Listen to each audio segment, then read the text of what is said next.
There are places in England that seem untouched by time, where the hedgerows grow thick and dark, where church bells echo off stone walls that have stood since before memory, and where the people live quietly with one another's secrets the way you might live with a familiar ache, knowing it is there, choosing not to speak of it.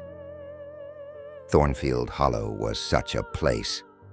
Tucked into a fold of the Cotswolds like a letter inside an envelope, it was the kind of village that appeared on no tourist's map, that earned no mention in any guidebook, and that most travelers passed through without realizing they had done so. The high street had a post office that also sold tin sardines and birthday cards.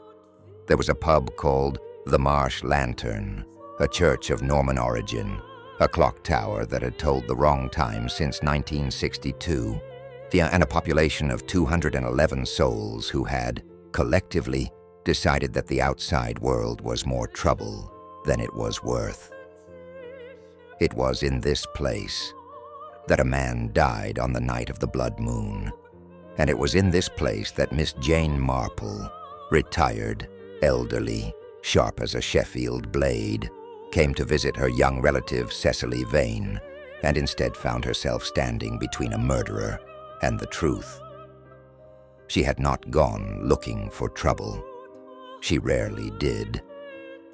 Trouble in Miss Marple's long experience had a habit of arranging itself around her, the way iron filings arrange themselves around a magnet, not from any malice, but simply from the natural order of things. She had solved crimes in St. Mary Mead, in London, in the Caribbean, and in an express train hurtling through Yugoslavia. And she had done it not because she was a detective, but because she was observant, because she listened, because she had lived long enough to understand that human nature does not change, not in cities, not in villages, not across centuries. The names change. The costumes change. The methods of wickedness take on new shapes, but the wickedness itself is as old as Cain. The blood moon of October came once every several years. That heavy red-amber disk that hung in the sky like something out of prophecy, making even the most rational person feel a small, cold thing at the back of their neck. The villagers of Thornfield Hollow had various words for it. The older ones called it the harvest warning. The children called it the monster's eye. Reverend Holt, who was a practical man in most regards, he who had once written a sermon about how such natural phenomena were God's way of reminding humanity of its smallness. On this particular October evening, Sir Edmund Blackwell, landowner, magistrate, and the most disliked man in the parish, stepped out of his manor house at 10:30, walked across the frost-stiff grass toward the old clock tower, and was dead before midnight. By morning, the village knew. By afternoon, the police had arrived, and somewhere between the damp smell of turned earth and the distant sound of a constable's radio crackling in the autumn air, Miss Marple had begun, very quietly, to think. This is that story. It is not a pleasant one, but then the truth rarely is. Part 1. The Arrival. Miss Marple arrived in Thornfield Hollow on a Thursday afternoon, in which she had always considered a sensible day for travel. Mondays were too full of people's anxiety about the working week, and Fridays were cluttered with the opposite sort, the feverish relief of it ending. Thursdays were calm, purposeful, and underrated. The taxi from Cheltenham Station smelled of pine air freshener and old upholstery, and the driver, a broad-shouldered young man called Terry who had strong opinions about the local cricket league, provided exactly the sort of unconsciously informative conversation that Miss Marple had long ago learned to treasure. "You going to visit someone up at the Hollow, are you?" he said, watching her in the rearview mirror with the frankly evaluative look that people often gave to old ladies they expected to be confused. "My young relative, Cecily Vane. She has a cottage near the church. I believe. Ah. Something shifted in his expression. Not quite worry, not quite pity, something in between. Right, yes. She's Sir Edmund's niece, isn't she? Blackwell's niece. She is. He was quiet a moment. Then, apparently deciding that old ladies in cardigans could be trusted with mild scandal. She's had a bit of a time of it lately, if you don't mind me saying. Something about the will. Sir Edmund's been making changes, I heard. Well, you know how village gossip goes. Miss Marple smiled pleasantly and said she did indeed know how it goes, and filed the information away in the careful library of her mind. Thornfield Hollow revealed itself gradually, as such villages do. First a church spire above the tree line, then a crossroads with a hand-painted sign, then the village itself, opening around them like a story being told slowly on purpose. The light was low and golden, October being generous with its late afternoon glow, and Miss Marple felt, as she sometimes did in such places, a complicated fondness. Villages were beautiful and terrible in equal measure. They preserved things, not always the right things. Cecily Vane met her at the garden gate. She was 26, with the kind of face that must once have been open and cheerful, but had lately learned a guarded expression that didn't suit it. She hugged Miss Marple with real warmth and took her bag without being asked. "I'm so glad you've come," she said. "I don't know why, but I'm glad." "One often is glad," said Miss Marple, looking at her carefully. "How are you, my dear?" "Fine," said Cecily, which is what people say when they are not. The cottage was charming. Low ceilings, a fat sofa by the fire, a kitchen that smelled of baking. Over tea and a very good fruit cake, Cecily talked about the village, the autumn weather, a jumble sale at the church hall. She did not mention her uncle. Miss Marple did not press her.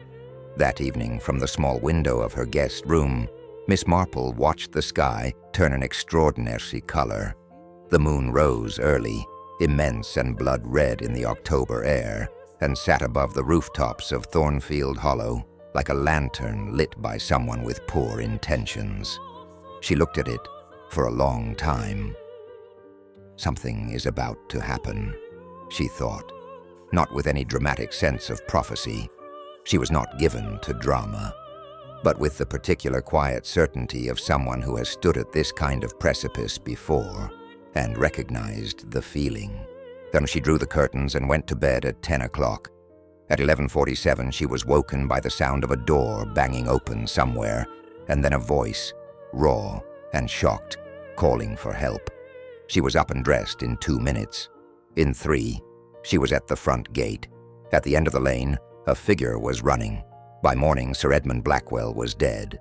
The police were in the village, and something that had been buried for 30 years was beginning, very slowly, to surface. Part 2. The Dead Man by the Tower. Sir Edmund Blackwell, when alive, had been the kind of man who filled a room, not because he was large, though he was broad-shouldered and upright, with the posture of a man who had never once questioned his right to stand wherever he pleased, but because he brought with him the particular weight of money, property, and assumption. 30 years of sitting at the head of village committees, 30 years of being magistrate, 30 years of knowing that the land on which this village stood had been Blackwell land for 2 centuries. It leaves a mark on a man, not always a flattering one. He lay now in the wet grass at the base of the old clock tower, on his back, one arm extended as though pointing at something. His face was undisturbed, no expression of terror, no look of surprise. Just blankness, the kind of face that sleep produces, or a very fast death. Inspector Gerald Fenwick of the Gloucestershire Constabulary was a neat, tired man in his 50s who had seen enough to be cautious and not quite enough to be wise. He stood with his hands in his pockets and looked at the body with the expression of a man doing mental arithmetic. "Poor fell," he said to no one in particular, or was pushed. "Tower's old. The step rail on the outside staircase is rotten. Could have gone up for a look at that moon and lost his footing." "Could have," agreed Miss Marple, who had appeared at the edge of the cordon with Cecily in a way that Inspector Fenwick would have objected to if he had been paying attention. He turned, noticed her, and looked briefly caught off guard. "And you are?" "Jane Marple. I am a guest of Miss Vane's. I hope I'm not in the way." Fenwick looked at her. The white hair, the neat cardigan, the mild blue eyes, and made a mistake that many men in his profession had made before him. He assumed she was precisely what she appeared to be. "Not at all," he said politely. "We'll be asking everyone to stay available for questioning." "Of course," said Miss Marple, and looked at the body. 3 things struck her immediately. The first was the half-burnt letter clutched in Sir Edmund's left hand, or what remained of it. The constables had photographed it, but not yet removed it, and Miss Marple could see a few lines of handwriting through the scorch marks. An old pen. The loops were the kind made by someone who had learned in the 1960s. Official language, something about property. The second thing was the marks on Sir Edmund's neck. They were faint, partially obscured by his collar, but she could see them. 3 curved marks, shallow, made by something with 3 distinct points, or by someone who had grabbed him from behind, and whose fingers had left pressure marks in an unusual configuration. The third thing was the footprints. The grass here was still heavy with October damp. Body and footprints showed clearly. Sir Edmund's own prints came from the direction of the manor house across the field to the tower. Standard, expected. But there was a second set, and this was what struck her, coming from the lane behind the churchyard wall. They approached the tower from a different angle entirely, and they were smaller. A woman's shoe, or a slight man's, and they had come from the direction of the village surgery. Miss Marple said nothing about any of this. She observed, and she remembered. Later, back at the cottage, Cecily sat with a cold cup of tea and looked at the tablecloth. "He wasn't a good man," she said quietly. "I know one shouldn't say it. Not now, but he wasn't." "Many people are not good," said Miss Marple gently. "It doesn't make their death less significant." "He changed the will," said Cecily. 3 weeks ago. He told me. Said I'd been disloyal because I refused to sign a document he wanted me to sign. Something about a land transfer." She looked up. "I was to inherit everything, Miss Marple. Now I think I inherit nothing." "What document?" Cecily shook her head. "He wouldn't show me the full thing, just said that I was to sign, and that it was a formality. But there was a name on it, a family name I recognized. Nair. The Nairs were tenant farmers on the Blackwell estate. A long time ago, my uncle, I think there was some dispute. Some terrible thing he did to them." Miss Marple held her teacup very still. "Nair. The village's new doctor was named Nair." She said nothing, but in the library of her mind, a book had opened to a very interesting page. Part 3. The Doctor's Careful Hands. Doctor. Priya Nair had come to Thornfield Hollow 14 months ago, when the previous village doctor had retired, and the NHS locum service had been unable to find anyone willing to commit to rural general practice in a village with no mobile signal and a pub that closed on Tuesdays. She had come, she said, because she preferred quiet places to work, because she liked the countryside, because sometimes a person needed a change. She was 35, efficient, and quietly likable in the way that competent people often are. She inspired trust without demanding it. The villagers had taken to her quickly. Mrs. Poole at the post office said Dr. Nair was the best thing to happen to Thornfield Hollow since the new boiler was installed in the church hall. Even Walter Finch, who was suspicious of most newcomers on principle, had admitted she was thorough. It was Dr. Nair who had been called to confirm the death.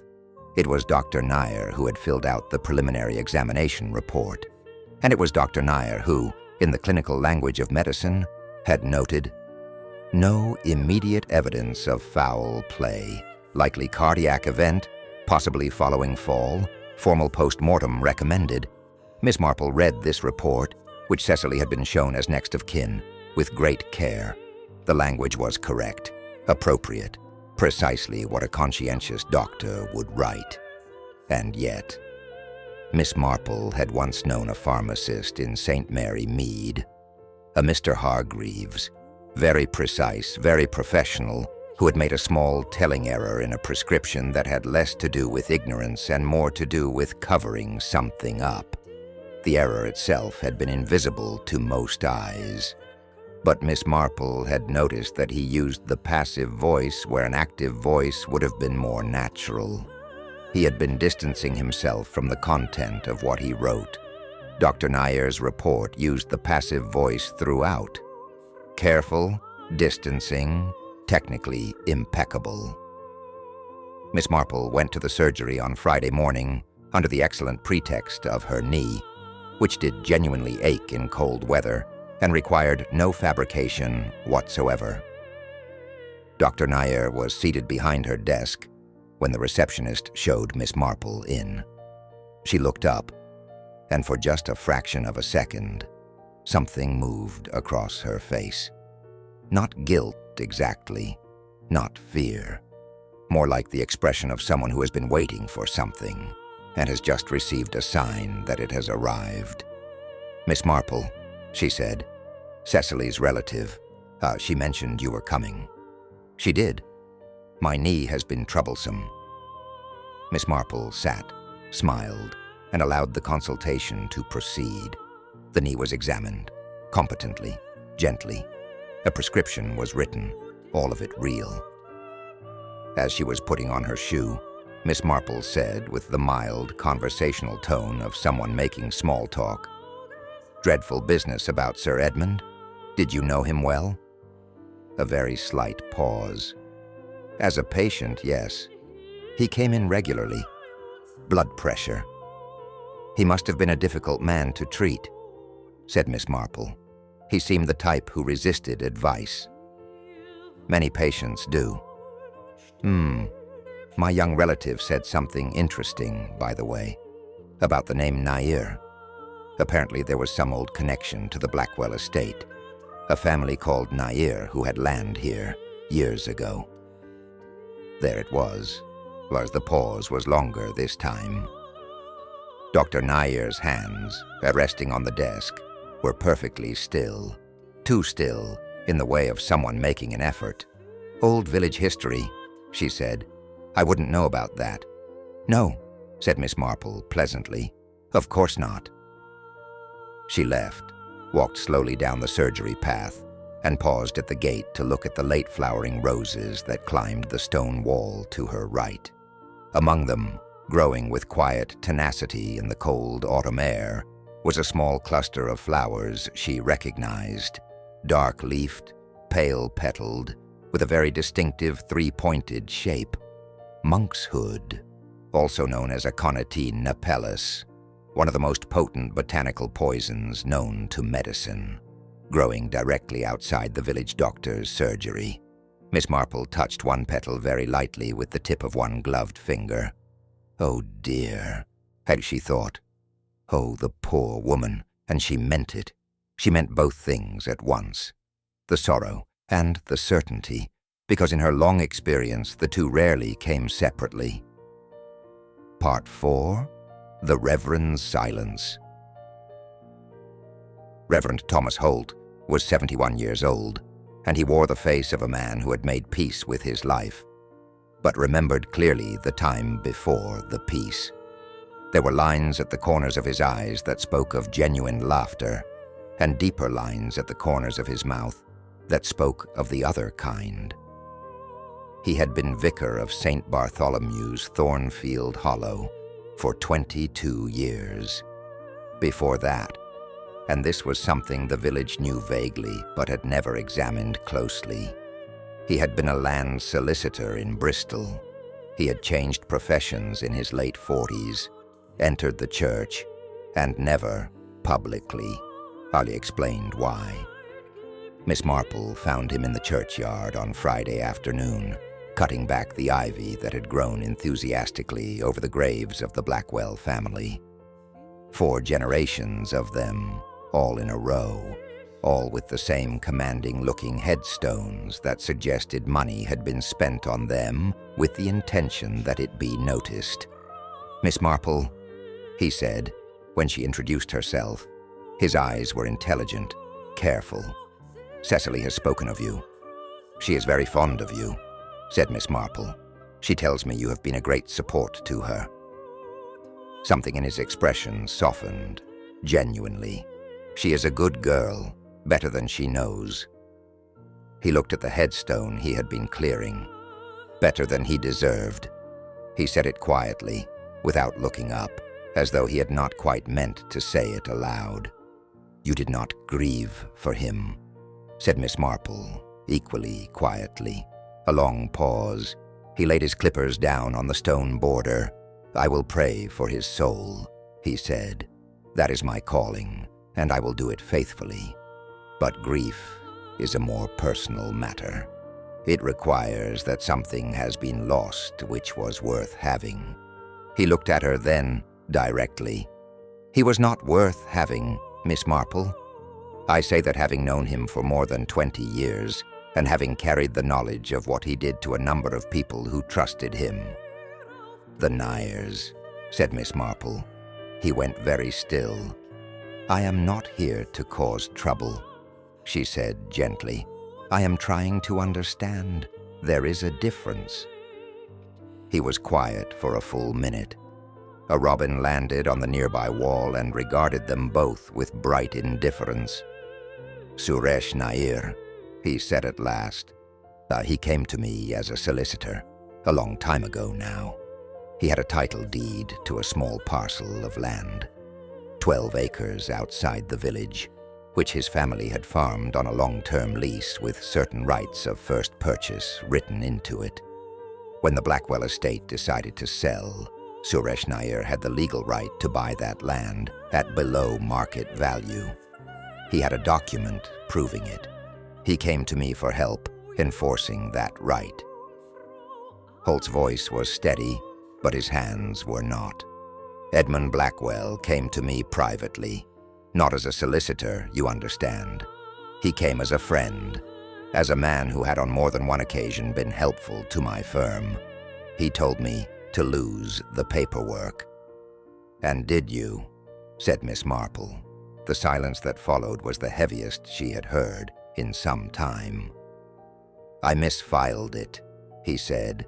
"I told myself it was an error, but it was not an error, and the Nyers lost their land." He picked up the ivy trimmings, stacking them in a pile with excessive care.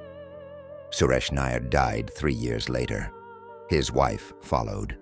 Their daughter, small girl when all this happened, was put with relatives in Leicester.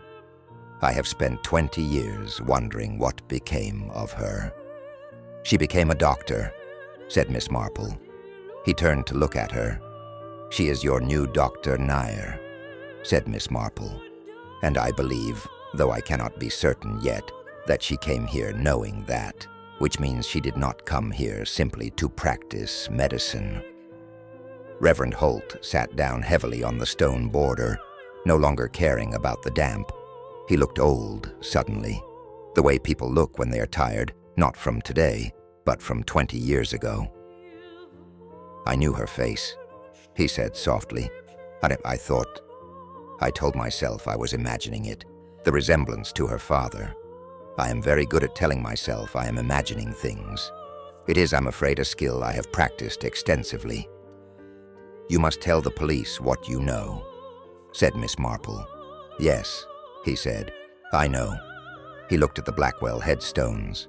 Yes, I suppose it is 30 years past time.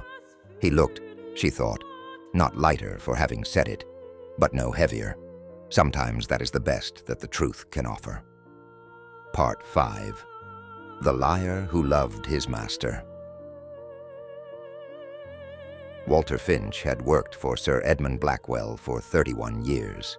He had come as a groundsman at the age of 22 and had gradually accumulated responsibilities the way barnacles accumulate on a hull, not through ambition, but through sheer staying power. He now served as estate manager, hut driver, secretary, and the kind of general factotum whose exact role is impossible to define, but whose absence would be immediately catastrophic. He was a thin, watchful man with colorless hair and the careful eyes of someone who has spent a lifetime in proximity to power without ever possessing any. Miss Marple recognized the type.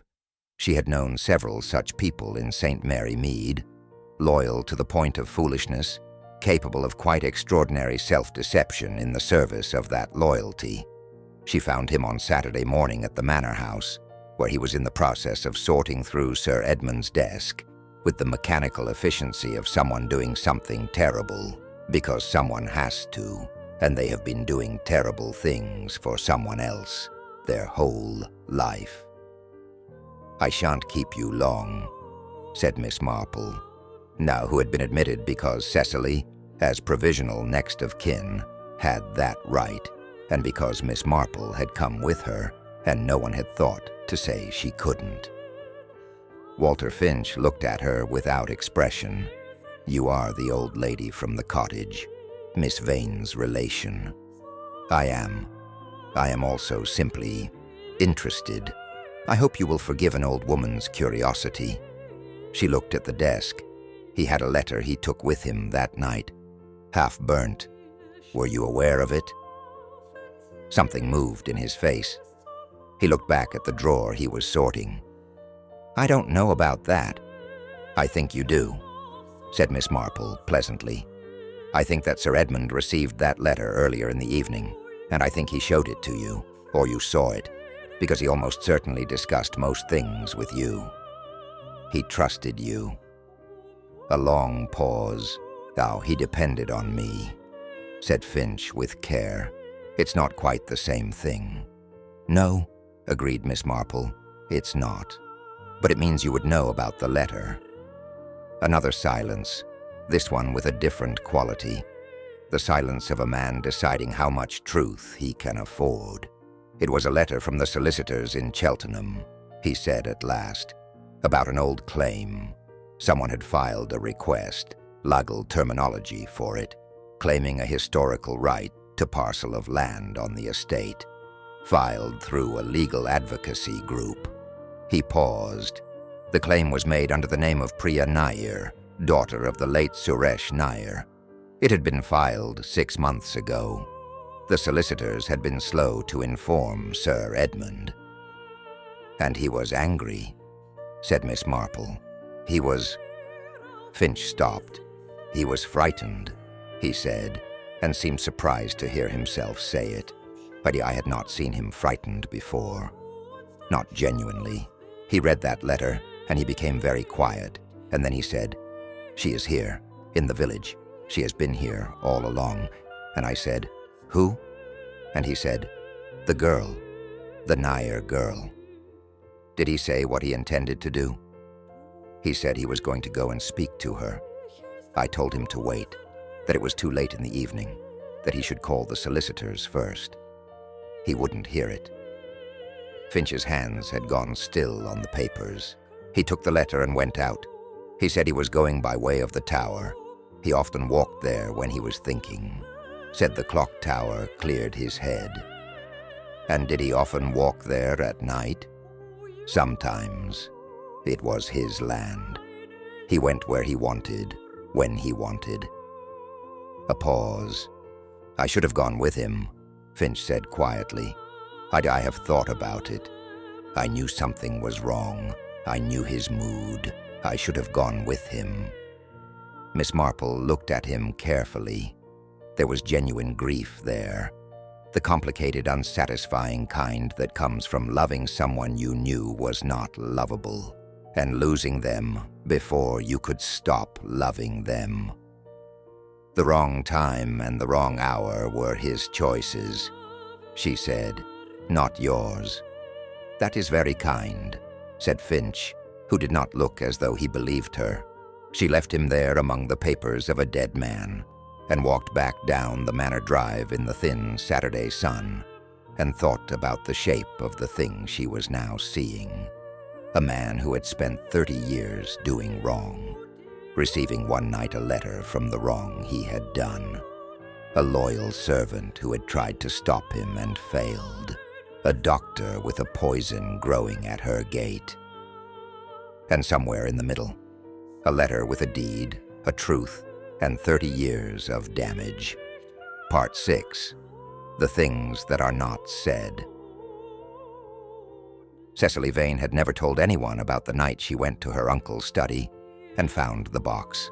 She had been 19, visiting for a long weekend during a university holiday, and she had been looking, guiltily, she admitted that, for a copy of her grandmother's will, which she had heard mentioned and about which she had a young person's mercenary curiosity.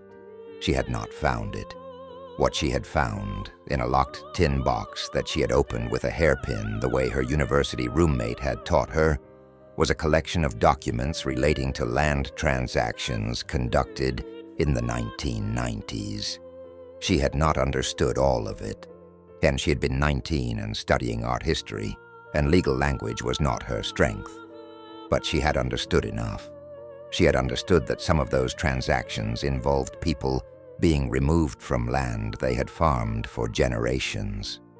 She had understood that some documents had signatures that looked odd, that some appeared to have dates that did not match.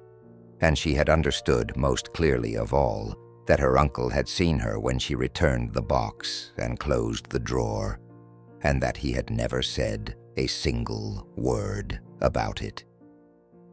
That silence had been, she told Miss Marple on Saturday afternoon, the most frightening thing she had ever experienced. They were sitting in the cottage garden, wrapped in coats against the October cold, drinking tea that was cooling fast and not minding. "He knew I had seen," said Cecily. "And I knew he knew, and we had this agreement, I suppose, though we never spoke it. I didn't say anything. I kept going along, visiting at Christmas, accepting the allowance he gave me." She pulled her coat tighter. "Which makes me part of it, doesn't it? In some way." "You were 19, said Miss Marple. "People do brave things at 19. People also survive at 19 by choosing not to be brave. That is a different kind of survival." Miss Marple looked at her with great gentleness. "When did he tell you he was changing the will?" 3 weeks ago. He rang me and said that I had been ungrateful, that I had been speaking to people I should not have been speaking to. I had been in touch with a legal advocacy charity. They help people with historical land claims. I had thought..."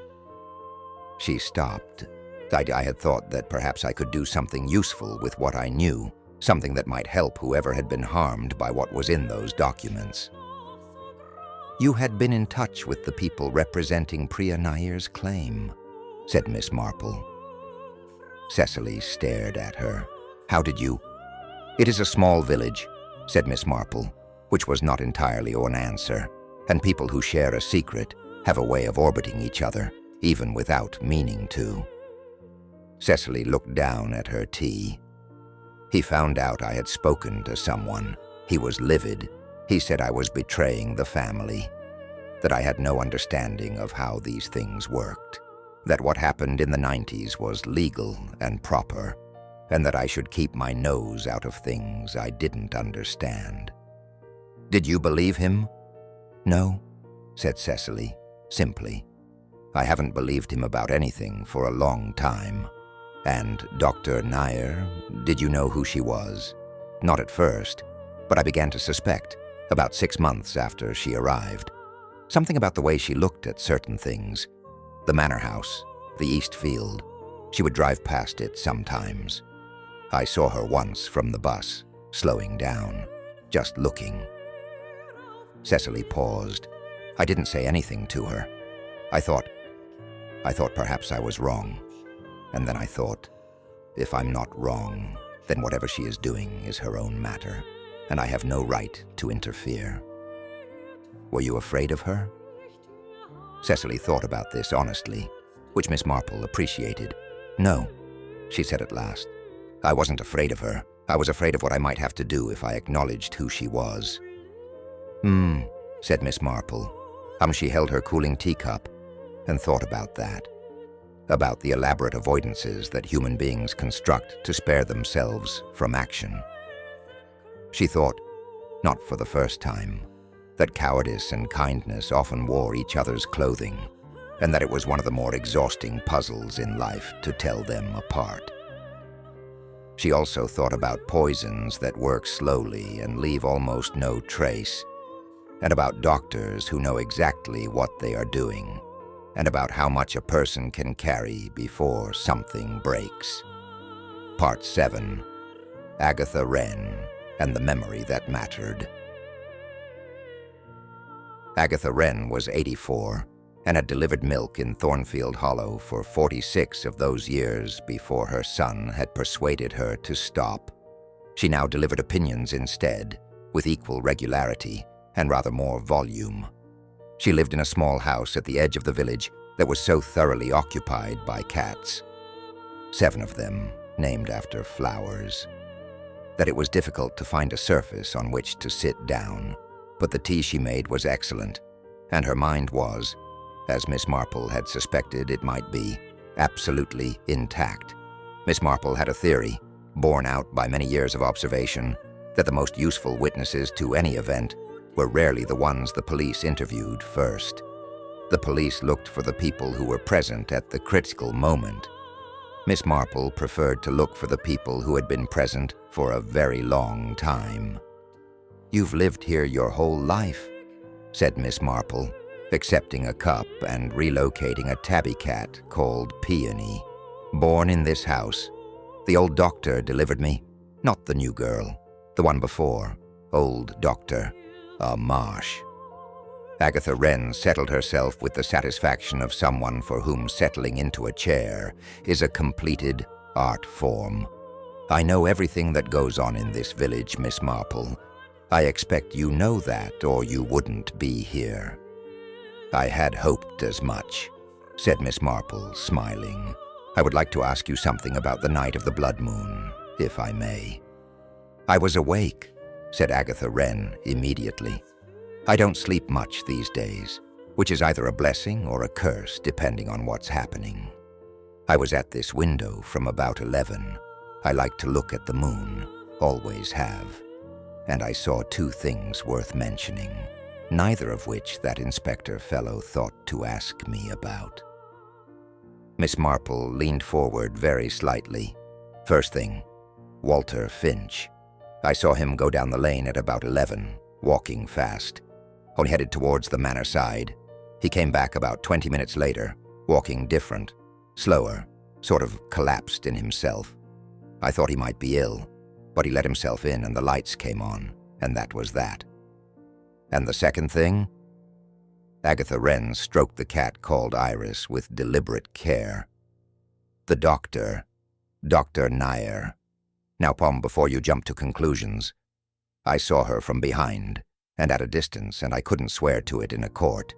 But I have been watching people walk past this window for 80-odd years, and I know the way that girl walks. She was crossing the far end of the lane, heading toward the churchyard wall. She had something dark wrapped around her, coat or shawl, and she was, I would say, in a hurry, but a careful hurry. Like someone who does not wish to be seen but is not running, Because running would be more conspicuous. She looked at Miss Marple steadily. "I know what you're thinking," said Agatha Wren, "but I'll tell you something else. About 10 years ago. This is important, I think, though I couldn't say why. There was a young woman who sometimes came to stay with the Merediths, the family in the farmhouse on the East Road. Asian girl, very quiet, came for 2 or 3 summers. She used to stand in the East Field, the Blackwell field, and just look at it, not doing anything, just looking. And I used to wonder about that. Who stands in a field and just looks? Someone who has a feeling about it, someone for whom that land means something." Miss Marple was very still. "Was she a child?" she asked. "When she came to stay?" "Oh, yes, very young, 8 or 9, perhaps. Thin little thing. I remember because she had the most extraordinary eyes. Very serious, very—" She paused, like someone who had already seen too much and was learning to store it carefully. "And the Merediths, do they still live here?" "Oh, they moved away. Must be 12 years since. But I have a card from them at Christmas." She tilted her head. "You think she came back, don't you?" "I think so, too. I thought so when I first saw Dr. Nair. Something about her eyes. I thought, I know those eyes. They're the eyes of a child who stood in a field and looked at it like it belonged to her." Miss Marple sat quietly for a moment, thinking of a child standing in a field. A child who had lost something she perhaps couldn't fully name yet, but carried with her completely. A child who had grown into a woman with steady hands and careful language, and a poison plant growing at her gate. "You have been very helpful," she said. "I usually am," said Agatha Wren without false modesty. "People just rarely think to ask." Miss Marple thought of Inspector Fenwick and his mental arithmetic, and smiled. Part 8. What the Post-Mortem Knew. The full post-mortem results came back on Monday. Cause of death, cardiac arrest. Precipitating factor, acute aconitine poisoning. The lab had found traces of aconitine, the active compound in monkshood, in Sir Edmund's bloodstream, at a level consistent with a dose administered some 3 to 4 hours before death. It was not a violent poison in the theatrical sense. It did not foam or seize. It worked on the heart, quietly and with terrible patience, the way some wrongs work. Invisibly, incrementally, until the mechanism simply stops. The constable who delivered this news to Inspector Fenwick did so with the look of someone who had expected a simple, accidental death and found themselves instead in the middle of something considerably more complicated. Miss Marple heard about the results from Cecily, who had been told by the constable, who had not been told not to tell anyone, which was the sort of oversight that large investigations generate in their early hours. She sat with the information for a time. Then she went, alone, on a short walk. The route took her past the surgery. The monkshood was still there, in the garden border. She stood and looked at it. Aconitine can be extracted from the plant. It requires knowledge, pharmaceutical-level knowledge, to do it properly, to calibrate a dose with precision. Too much and death comes quickly and obviously. The right amount and death resembles heart failure, particularly in an older man with documented blood pressure issues, documented irregular heart rates, documented anxiety.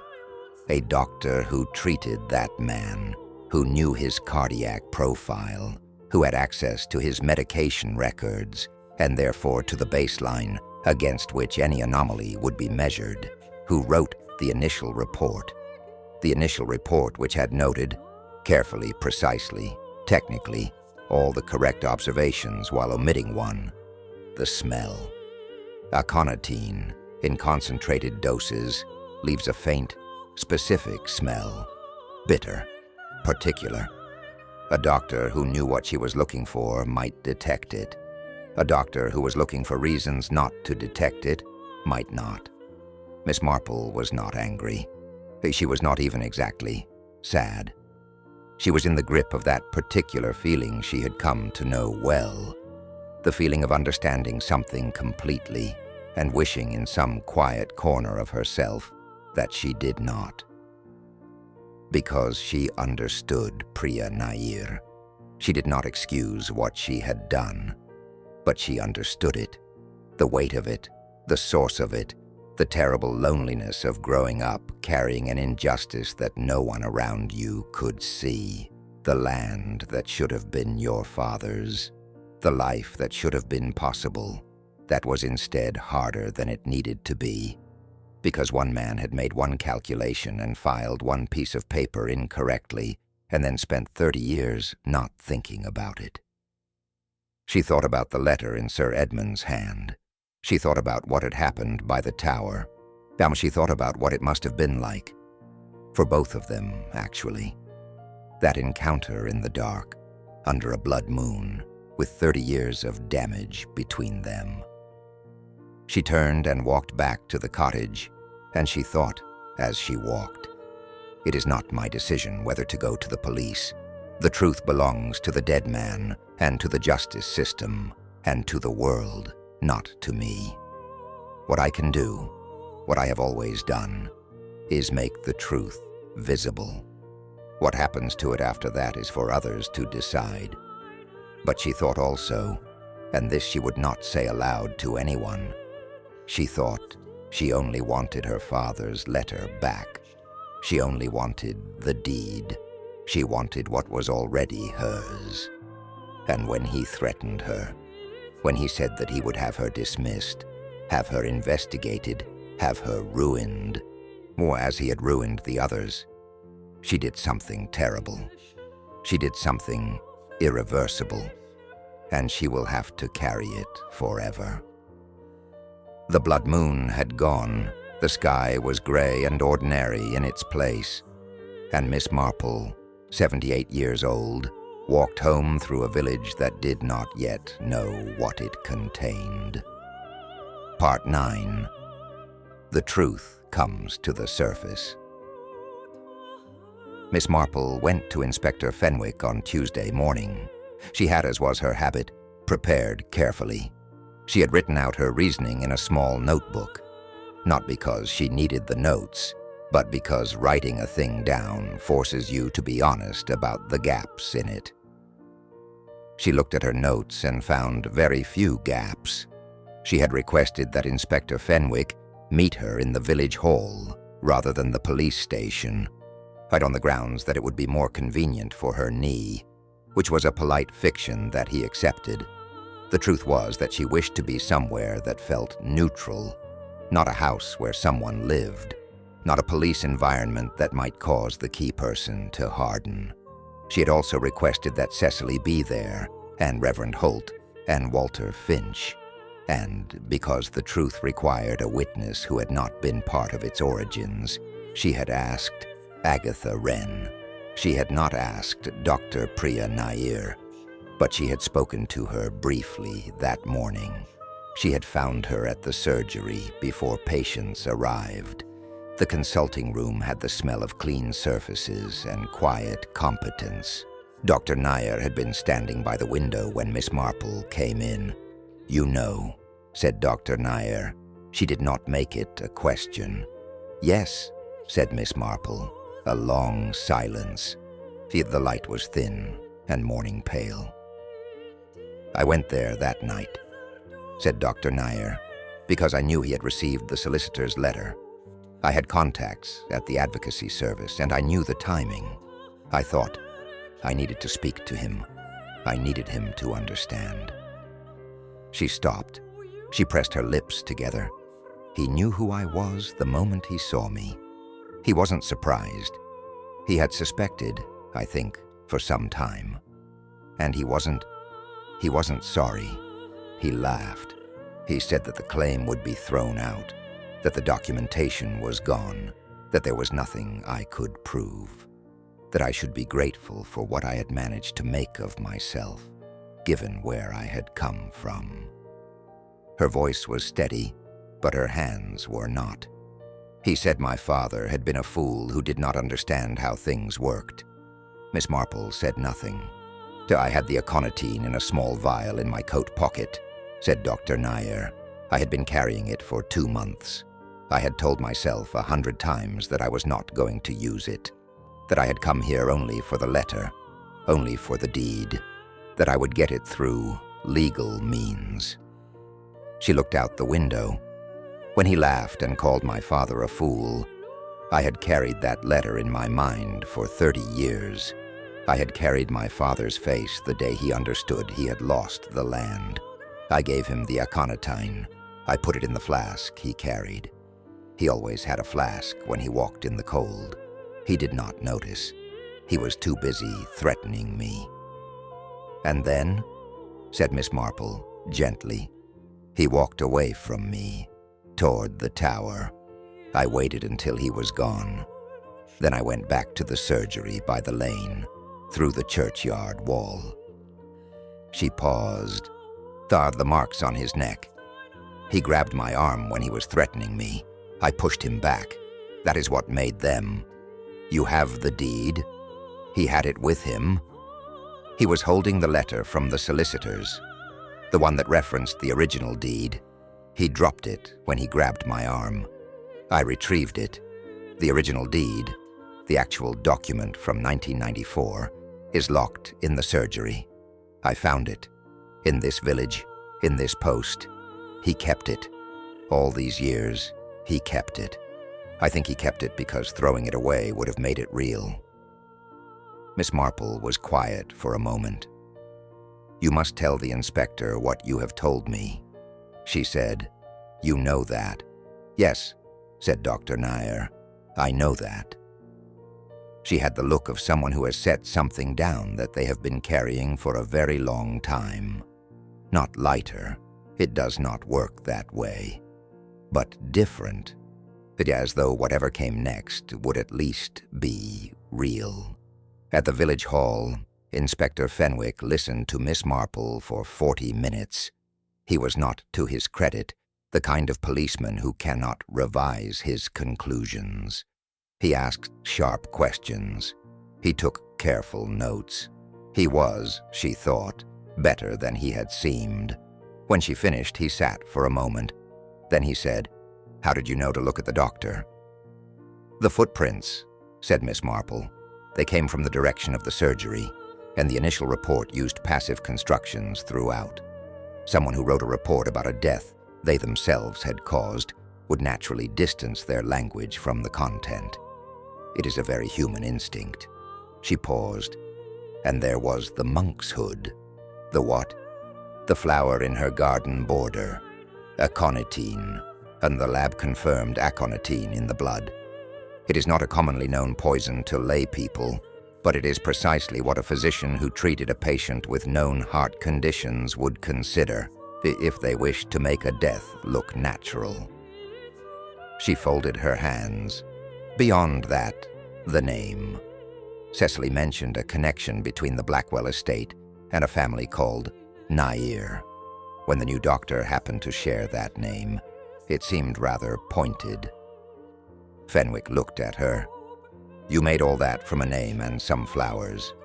And the footprints, she said. One should not underestimate the footprints. There was, from the back of the village hall, a sound that might have been Agatha Wren suppressing a snort. Part 10. What Remains. The arrest was made quietly on a Thursday morning, which is the kind of detail that life includes. Apparently, when it is trying to tell you something about the ordinary nature of extraordinary events. Dr. Priya Nair walked out of the village surgery with Inspector Fenwick on one side and a constable on the other, wearing her coat and carrying nothing else. The village street was nearly empty. A dog barked somewhere. The clock tower gave its wrong time. Cecily watched from the cottage gate with the expression of someone who had known something was coming for a long time. and found that it did not feel as she had imagined it would. Miss Marple stood beside her and said nothing. Reverend Holt, who had delivered his full statement to the police and had wept quietly while doing so, was not present. He was in his church. He had told Miss Marple that he intended to pray for several hours, and she had thought, that is probably the correct use of the time. Walter Finch had given his statement with the careful accuracy of a man who has decided to be honest because there is nothing left to protect. He had identified the letter, confirmed the timeline, and in the end had said something that Miss Marple thought was the truest thing anyone said during the whole affair. He was not a good man, and I knew it. But I convinced myself that loyalty was more important than what I knew. That is a mistake I will have to answer for. She thought he was right. She hoped he would. The legal outcome in the months that followed was complicated, as such things always are. Dr. Nair was charged with murder. Her defense focused on severe provocation, psychological trauma, the documented history of the Blackwell family's manipulation of vulnerable people. The original deed was recovered and authenticated. The land claim was eventually upheld, not by a court of criminal justice, but by a separate civil proceeding, which is the kind of irony that life produces when it cannot produce anything cleaner. Miss Marple did not attend the trial. She was asked to provide a written statement, which she did, careful, precise, without editorializing. She gave the facts as she had assembled them. She left the human questions for the court. She returned to St. Mary Mead on a Friday afternoon, which she had always found too cluttered. But there are some journeys for which the timing is not chosen by you. On her last morning in Thornfield Hollow, she sat in Cecily's garden in the thin October light and drank tea and thought about the things that 30 years of injustice does to a person. She thought about Suresh Nair, who had died, never seeing the land returned. She thought about the girl who had stood in a field and looked at it as though it belonged to her, because it did. She thought about a man who had laughed at the wrong moment, about what is released when a person who has held something tightly for decades is suddenly told that nothing will ever change. She thought about Walter Finch, alone in a manor house full of a dead man's papers. She thought about Reverend Holt in his church, praying for a man he had helped and a family he had failed. She thought about Cecily, who was 26 and had done a small, frightened, but imperfect act of courage and would have to live with the consequences of it mattering. Consequences, thought Miss Marple, are the most moral force in the universe. They are impartial. They do not care whether you meant well or meant badly. They simply arrive. "Are you going to be all right?" she asked Cecily as the taxi came. "I think so," said Cecily. "I don't know what all right looks like yet, but I think I'll find it." "You will," said Miss Marple. She took the girl's face in both her hands for a moment. A very old gesture, very simply meant. And then she got into the taxi. She looked out the window as they drove through the village, past the post office and the marsh lantern and the Norman church and the clock tower with its wrong time, past the surgery, now closed, with its garden border still full of ordinary plants among the extraordinary ones. She thought, very briefly, about what Inspector Fenwick had said to her as she was leaving the village hall. "You know, most murders are simple, in the end. One person wanting something from another person and taking it in the worst possible way." And she had said, "Yes, but it is never simple how they came to want it in the first place. That part is always old and long and complicated." Fenwick had looked at her for a moment and then said, "You're not like other old ladies, are you?" She had said, "I really couldn't say." The taxi drove out of Thornfield Hollow and onto the main road, and the village disappeared behind a fold in the hills the way it had appeared, gradually, quietly, as though it had never quite been there. Miss Marple opened her small notebook. She wrote 4 words and then put the pen away. The 4 words were, "The truth always surfaces." She had believed this her whole life. She believed it still. But she thought, as the Cotswolds unfolded around her and the sky went wide and gray and ordinary, it is the cost at which it surfaces that breaks your heart. Every time, even after all these years, every single time. Afterward, on the nature of village mysteries, Miss Marple once told a very startled young barrister that the worst crimes she had ever encountered were not the dramatic ones, not the poison in the wineglass at the country house party, not the body in the locked library, but the ordinary ones. The crimes that began not with hatred, but with indifference. With a man who decided, casually, on a Tuesday morning, that his convenience was worth more than another person's livelihood, who picked up a pen and signed something, or failed to file something, or said nothing when he should have spoken. Those crimes, she said, are the ones that grow in the dark for 30 years. Those are the ones that produce the blood moons. The barrister had written this down, and then looked up and asked if he could quote her. She said she rather thought the sentiment was too old to belong to anyone in particular. Then she went home and made herself a cup of tea and looked out at the garden of her cottage in St. Mary Mead, where nothing of any particular consequence was happening, and found the sight of it, as she usually did, a complete and absolute comfort. For a little while, at least, until the next time the moon went red. End.